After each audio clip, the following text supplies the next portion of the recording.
អក្ខរាសារស័ព្ទមនុស្សស្លាប់ចាក់ចិត្តទោះកាយនៅចិត្តក៏ចិត្តគ្មានគេ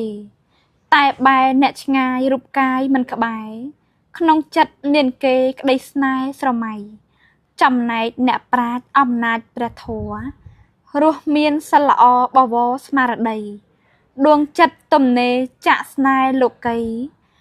មិនហួងហែងអ្វីស្មារតីកម្មដ្ឋានសូមអនុមោទនា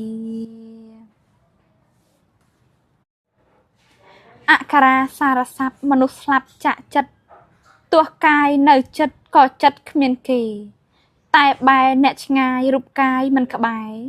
ក្នុងចិត្តមានគេក្តីស្នេហ៍ស្រមៃចំណែកអ្នកប្រាជ្ញអំណាចព្រះធម៌រស់មានសិលល្អបវរស្មារតី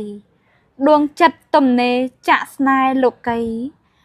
មិនហួងហែងអ្វីស្មារតីកម្មដ្ឋានសូមអនុមោទនា